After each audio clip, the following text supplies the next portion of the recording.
Hey everyone, welcome back to Natural Pairing. I'm Daisy. I'm Christine. And today we're diving into some of the logistics of wine. It might not sound very exciting, but we promise it's way more fascinating than you'd expect. There's so many rules, regulations, and things to consider just to get a bottle of wine from a small vineyard in France to your local shop and favorite restaurant. We're talking temperature control, shipping challenges, packaging costs. And of course, with global trade news heating up and dominating your feed right now, especially talk of new wine tariffs, now felt like the perfect time to peel back the curtain and really talk about how wine moves and ultimately what affects the cost. But before we go deeper, we need to talk about the U.S. wine distribution system because it's, well, complicated, complex. Alcohol distribution, or all the rules and legality that are here in the U.S., is actually deeply rooted in our history. So if we rewind back to 1920, when the 18th Amendment was passed, banning the manufacture, sale, and transportation of alcohol in the U.S., aka Prohibition, at the time, alcohol was blamed for pretty much everything. Domestic violence, poverty, crime, even poor health. People thought that by banning alcohol, they would fix society, clean up public morals. And guess what? It didn't. So instead, as we now know, it led to bootlegging, organized crime. Basically, the black market exploded and it got really dangerous. So the lesson became something like maybe alcohol isn't the root of all evil. It just needed some better rules. And that's where the three-tier system comes in. So in 1933, the 21st Amendment repealed the 18th Amendment, making alcohol legal again. Just to understand what was happening before Prohibition, there was a system called the tied house system. And a tied house was a saloon, bar, or pub, basically all of the places where you were consuming alcohol that was owned or controlled by a brewery or distillery. Breweries like Pabst, Anheuser-Busch, and Schlitz often subsidized or outright owned hundreds of bars, pushing out smaller or independent producers. So if you went into a restaurant to have a beer, you'd only have one choice because that restaurant was owned by Pabst, Budweiser, or whatnot. Well, exactly. There was a monopoly on not only selection, but pricing as well, because if they controlled the market, they controlled the price of it. There was no competitive pricing, and there were incentives to overserve. Since profit was directly tied to the volume sold, many tied houses were encouraging excessive drinking, which led to all of these social and public health concerns. So when Prohibition ended in 1933, lawmakers designed the three-tier system, and this was to break up that monopolistic control so that there was more competition, more selection, more competitive pricing, to promote temperance, and then finally to help with tax collection.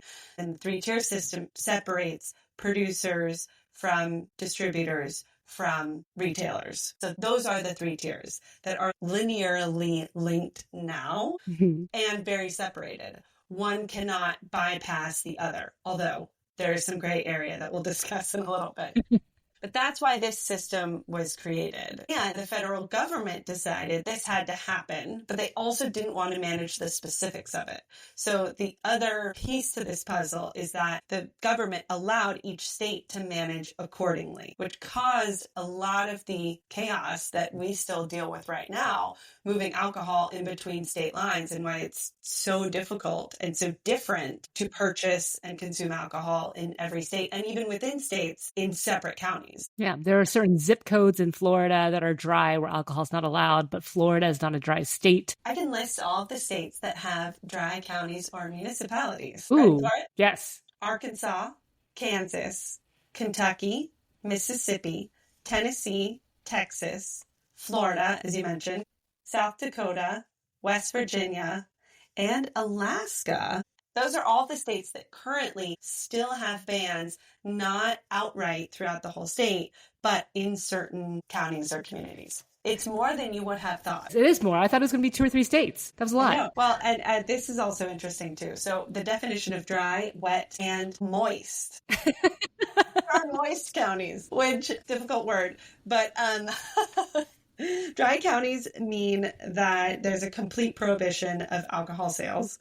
A wet county means that there's full legal sale of alcohol. And a moist county means that there are partial restrictions Some types of alcohol may be sold. This is where you get into the 3-2 beer, which is basically a lower alcohol beer. And so this is where you get some state-only stores. So stores actually run and regulated by the state itself. Yeah, I think actually Colorado was one of the 3-2 beer states. For the longest time, if you bought beer from a grocery or convenience store, it was 3.2% or less ABV. But if you went to a bar or a liquor store, it was your, I guess what you call your more normal ABV beer in the 5 to 6%. They actually got rid of this in 2019. So very, very recently, they got rid of 3-2 beer in Colorado specifically. Certain states, you can't buy alcohol on Sundays. Certain states, you can't buy alcohol unless you buy it through a state-owned store or a bar. When I remember this in Pennsylvania, where if you wanted to buy a six-pack of beer, you went to the bar and they handed it over to you at the retail price over the bar counter. It's the only place that you can buy it outside of the state store. And this was all in response to Prohibition. And the federal government said, well, everybody has different opinions on this, so we are just going to let the states figure it out for themselves. And everyone had a different idea about what was going to protect their citizens. Also, how alcohol is marketed. They wanted to make sure that everyone was being very neutral. Under the Tide House, if Anheuser-Busch had a beer, they would tell everyone go to a restaurant to buy that beer. And so that restaurant would get more sales and the beer would get more sales. And now, if you were a winery or a producer and you wanted to promote your alcohol, you couldn't mention that your wine was sold at a specific store. So if you produce alcohol and you want to put out a social media post or you want to put out an advertisement, you have to list at least 3 stores to suggest that you're neutrally describing the third tier, which is the restaurants, the retail establishments. If you start promoting your wine and it sounds like you're essentially creating an ad for that store, that's definitely a no-go. Essentially levels the playing field. I really appreciate this because there's a lot of kickbacks going on in the distributor and retail world. And this is going on outside of the alcohol industry where there is very little regulation. Basically the CPG industry where they're paying for placements on the shelves, they're paying for advertising. And so it's not always the most earnest support of a product. But I would say in the alcohol industry, one thing I do really appreciate is that you can trust that retailers and bars and restaurants generally believe in the wines that they decide to stock and promote. And then it's up to the consumer to decide which ones they like the best. Yeah, it's great. And there's more competition out there. I mean, we're talking a lot about beer, but it's the same with wine, right? Well, this is all a broad look at alcohol in the U.S., but there is a very strong cohort of California wine lobbyists that have made a few loopholes. Yes, probably the question on everyone's mind. If this 3-tier system is in play, how did I just buy a bottle of wine from that tasting room that I visited last year? Because the wineries up in Napa, California in the 1990s began advocating for direct sales to consumers. If you were a winery and people came to your property to try the wine, in order to sell them a bottle, you had to first sell it to a third-party distributor. The distributor then had to sell it to a store. Even if that store was physically on your property, it couldn't be owned by the winery. By the time this person picked up a bottle that they've paid for, it went through like 3 different hands. And so the wineries had a really good point that if people came to their winery, they should be able to buy wine directly from the winery. Exactly. What's really interesting too is that all this really changed in recent history. So it was only in 1999 that allowed wineries to ship directly to consumers within the state. And then subsequent federal rulings and state level legislative changes expanded these rights to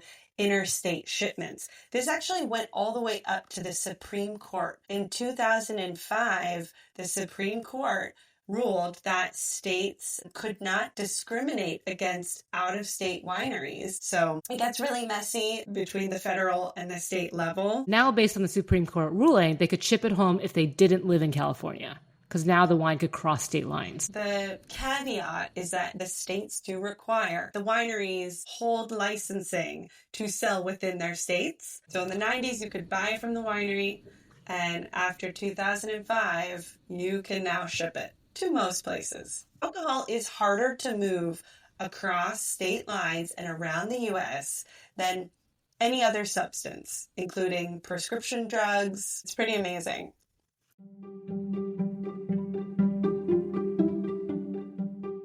Okay, so we talked about the three tiers, and I think we got a little bit into the first and the third tier. The first being the producers, people who make alcohol. The second one is distribution, and the third being what consumers interact with, which is retailers, outlets, stores, restaurants, where they either buy or consume alcohol. For this episode, we really wanted to zoom into that middle tier, distribution, because that's where things get interesting. For example, Christine, how long does it take to move wine around the world? To get wine from, let's say, Europe to the port of New York takes about 10 to 21 days. This can all be affected by things like port processing and customs clearance, inland shipping, and generally just moving it around once it lands. It does get complicated when you have backups or strikes at the port, seasonal issues, so certainly there could be weather-related issues. And this reminds me of COVID when we were looking out in the Pacific Ocean and you just saw barges up and down the coastline outside of the port of Los Angeles because the ports didn't have the capacity or the staffing due to COVID to bring all of this product in. So that was a massive multi-month delay scenario. Exactly. And then when you're looking at wine to the West Coast, let's say you're trying to get it to California, that tacks on a significant amount of time. Moving wine across the ocean is often and generally faster than moving it across the United States, which is something you wouldn't expect. How long does it take to truck that bottle from New York to Los Angeles? It can be anywhere from 3 to 8 more weeks for trucking. Weeks, not days? Weeks, not days. Is it LA traffic? It is. It is LA traffic. We knew it. It's LA traffic. It gets to California, but then to actually get into the store in Los Angeles, the 405 is jammed and you can't get your wine. But it's amazing. The trucking situation is quite arduous. And then if you're looking at cold chain distribution, which means that in the summer when temperatures are triple digits, that's very dangerous for wine. So if you want to protect your wines, you're looking at cold chain shipping. It's certainly more expensive and could take much longer because you don't have as many of those crossing the U.S.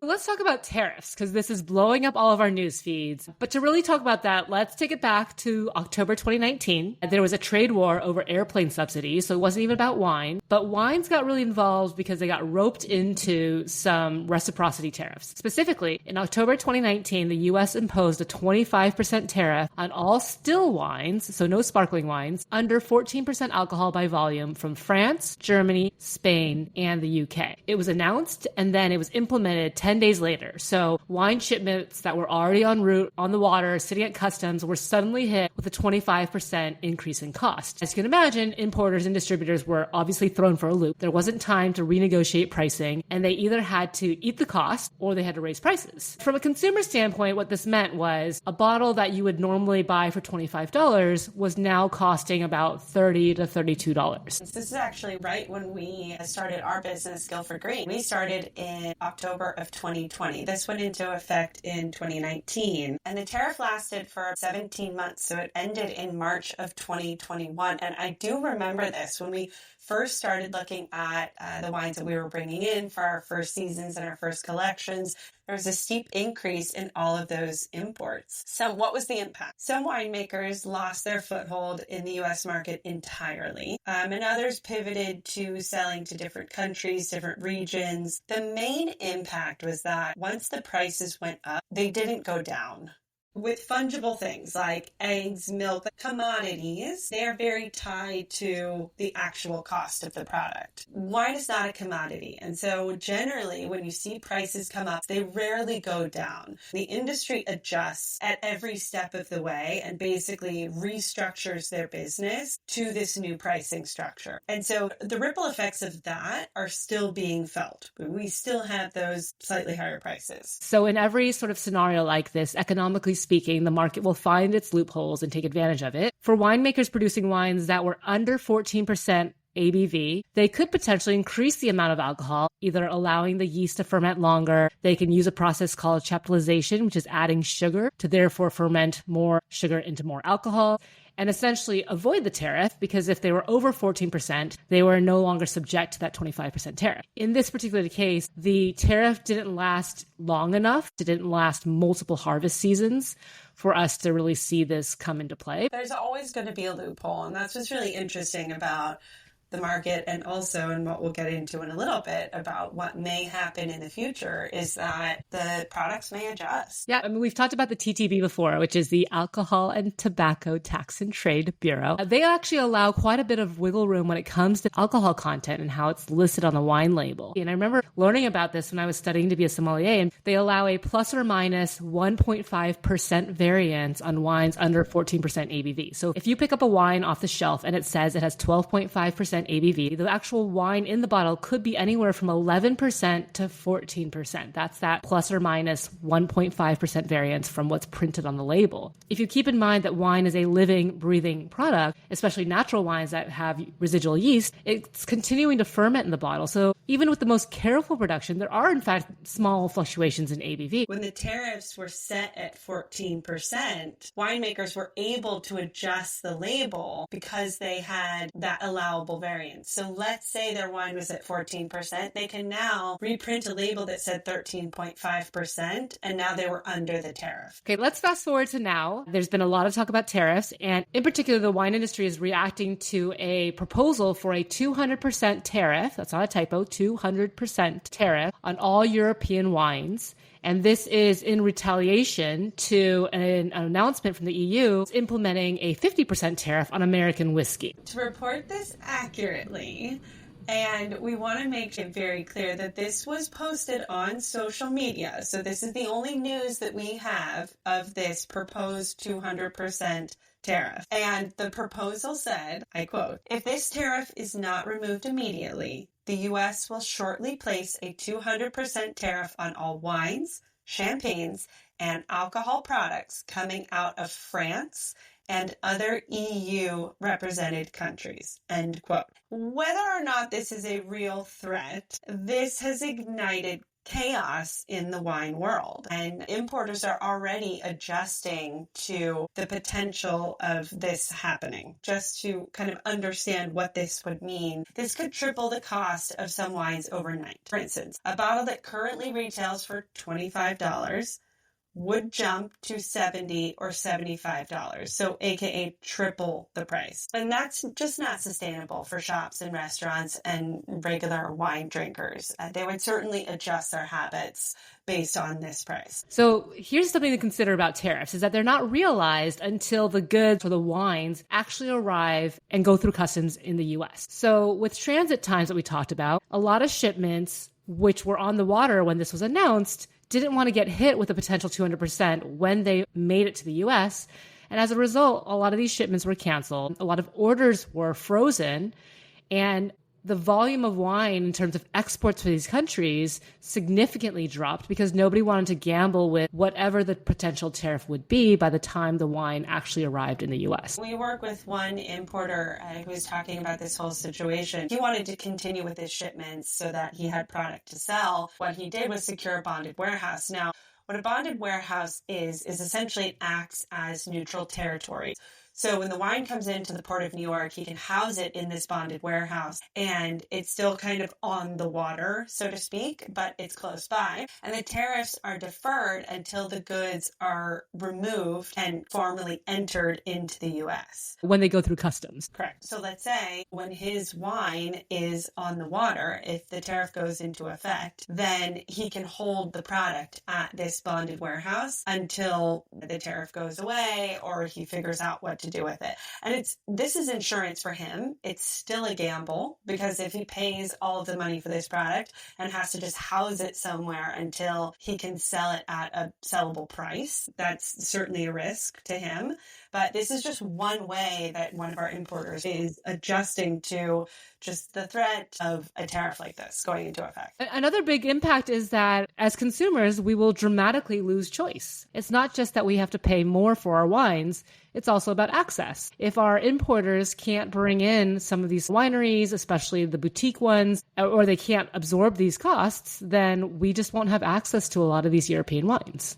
if this goes into effect, what about what's going on here, right? So aside from what we will have access to, I think what people assume is that Americans will drink more domestic wine. So yay, California, because we like wine here. And also, each of the 50 states produces wine. Yes, this should be one of our wine facts. Every state in the U.S., all 50, do in fact produce wine. But here's the deal. When it comes to domestic winemakers, prices for them are not going to stay the same. We've been talking a lot about tariffs that will affect imported wines, but there are tariffs in play now that will affect the raw materials that go into wine production here in the U.S. So what is in effect right now? To break down the tariffs that are currently in effect, and also how that effectively changes the price of a bottle of wine. It's a lot of effect. There's a lot of effect. One thing affects another. Is that affect or effect? It's a tough one. Oh, I always have to look it up. So the tariffs currently in effect are a 25% tariff on all aluminum. Now, aluminum affects the wine industry because screw caps, capsules, and even if you use cork, there's an aluminum capsule or foil generally on the bottle. Some wines don't use it. That makes up about 1 to 2% of the cost of a bottle of wine. There's a 25% tariff currently in effect on steel. This affects presses, filters, tanks, other winemaking equipment, and that generally makes up 5 to 8% of the total cost of a bottle of wine. There is a 145% tariff on goods coming in from China and a 25% tariff on goods coming in from Mexico. This is significant, well, for a number of reasons. Specific to wine is that we do get a lot of our glass from China and Mexico, and the glass for wine bottles make up 7 to 10% of the cost of a bottle of wine. Now, because of the life cycle of wine or the production cycle, wineries haven't necessarily bought their glass yet at this new price. Wine harvesting season in the U.S. is generally August, September, October, and that's when we're going to need the glassware, capsules, etc. Yeah, it's a little too soon to tell what these prices will look like because right now everyone's kind of scrambling to get their materials in line for this upcoming harvest. There's also a 90-day stay on a universal 10% tariff along with country-specific tariffs. So what does that mean? As we've seen, the market will adjust. Winemakers will do their best to find their loopholes or innovate to navigate these new tariffs, these new expenses. We saw a little bit of this in 2019, but really it's about how long the tariffs are in play. And if it goes on long enough, if it affects multiple harvest cycles, that's where we could start to see some more dramatic shifts in the styles produced and even consumer preferences for wine. Logistics and tariffs aren't exactly why most of us got into wine. We've had importers tell us that they're holding onto pallets that they can't afford to move right now. We have small producers who are basically priced out of the U.S. market or will be. But we have also seen people get creative. It's messy, but we don't feel like it's hopeless. Our advice is stay curious, ask your local wine shop what's new, keep showing up for people who are behind the bottles, the producers, and that's how we get through this. And you can always text us. We have a texting line that Christine and I answer questions all the time about wine, our wines, and we'll put those in the show notes. And if you want to support our current import favorites, we have made a page on our site so that you can easily find them. Because we really, really, truly believe in these. We know the producers, we know the importers, and they're making delicious wine.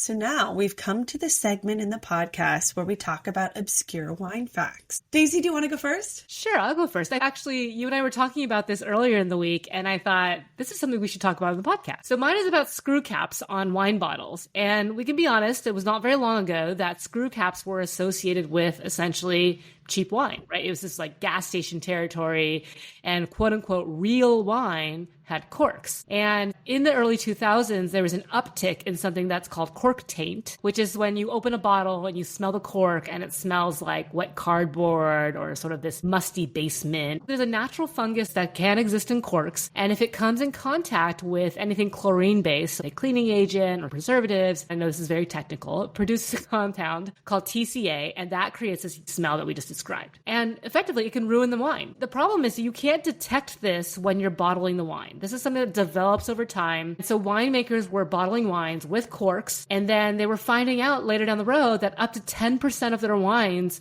were being affected by this cork taint, which is incredibly frustrating, not only for the producers who spent all the time and the energy and the money to produce these wines, but the consumer. The consumer doesn't know that the bottle of wine has this cork taint. They would naturally attribute it to the wine itself. So they would pay for the bottle of wine, and sometimes very, very expensive wines, and think that the wine itself was terrible. Yeah, which is even more frustrating for the winemakers. The New Zealand winemaking industry decided to be trailblazers because there were a lot of complaints going to the cork producers, but frankly, they weren't doing anything about it. They weren't fixing the problem. They weren't reducing cork taint. So New Zealand went all in on screw caps, not just for their table wines, the lower end wines, but for their serious wines. Their age-worthy, $50 plus, high-end Pinot Noirs, Riesling, Sauvignon Blancs, and they even started conducting a number of studies to prove that aging, storage, and quality were comparable to corks. And there's a lot of schools of thought on this as to whether or not they're equivalent. But fast forward to where we are today, this was significant because it revolutionized the industry in a way so that now screw caps are very normalized. You can buy a $20, $30, $40 bottle of wine that has a screw cap instead of a cork, and you wouldn't consider it to be cheap or lower quality. Corks are known for being necessary for aging wines, right? It allows a certain amount of oxygen in, and most people are not buying bottles to lay down for 10, 20, 30 years and age it. They're consuming the bottles within a year of purchase. One of the interesting outcomes of this whole movement was what happened to the cork industry, because they essentially weren't taking responsibility for cork taint, but it was stemming from their factory or from their processes. So after New Zealand encouraged a significant portion of the wine industry to do so as well, the cork producers began investing heavily in technology to help detect and eliminate that compound TCA.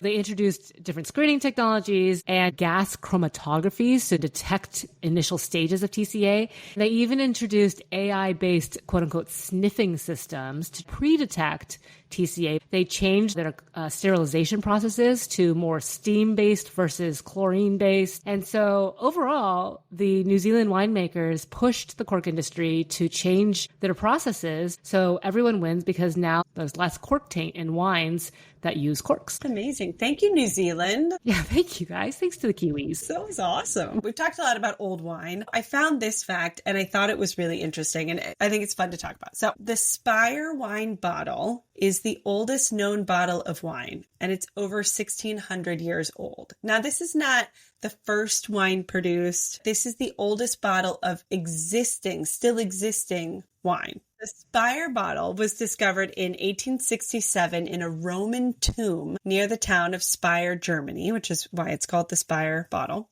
And this bottle of wine dates back to around 350 AD, and it's incredibly well preserved. It's made of glass, the bottle itself, and it still contains wine. Wow. The wine inside the bottle is mostly undrinkable, but the fact that it's survived over a millennium and a half is a testament to the ancient winemaking practices and the durability, certainly, of glass containers. It's believed that the wine was probably a part of a Roman burial ritual or offering to the gods. And today, the Spire wine bottle can actually be seen. It's displayed in the Pfalz History Museum in Germany. It has never been opened, but I wonder what it would taste like. Wow, that's cool. When you first described it, I was expecting a style bottle, like a Bordeaux bottle, a Burgundy bottle. It's a great bottle. So it has straight sides, but it has these two ornate tiny handles on either side of the neck. Like not a growler, but like a little... Yeah, it does. It looks like a double-sided growler. Surprisingly, only a small portion of the wine has evaporated. Oh, so it's almost a full bottle. And so here we are, the end of our episode. We've had such a great discussion, but we'll see you next time. Yeah, we'll see you guys next time. Thanks. Bye.